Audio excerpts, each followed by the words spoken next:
Hello friends, my name is Japneet Kaur. In this video tutorial, we will be making a C++ project on how to take input from the user. So let us start. First of all, we will include our library, our stream.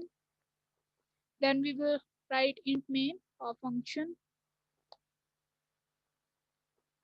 And now here we will first of all print one statement. First of all, we will using name using name space std. We will use this, and now we will make one variable as x.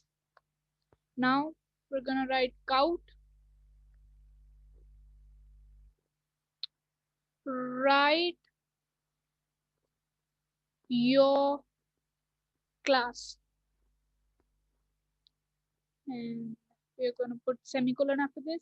Now for taking input we use sin, which we will store in the value of x, put a semicolon after that. And now let me just run this program.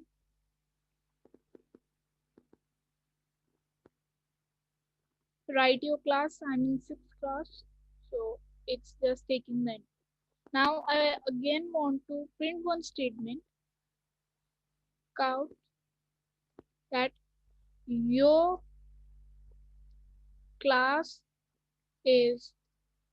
Now here I will store that in the value of x, and now here your classes, and now done. Now let me run this. I'm in 6th class, the class is 6th. If I even put another integer, it will just print the same thing. I am in 3rd class, so we print your class is 3rd. Okay, so this was our program how to take input. We use sin to take input, and if you want to print that input on this count, we use this. We just need to make one variable for storing that. Thanks for watching our video. Please share, like, subscribe our channel.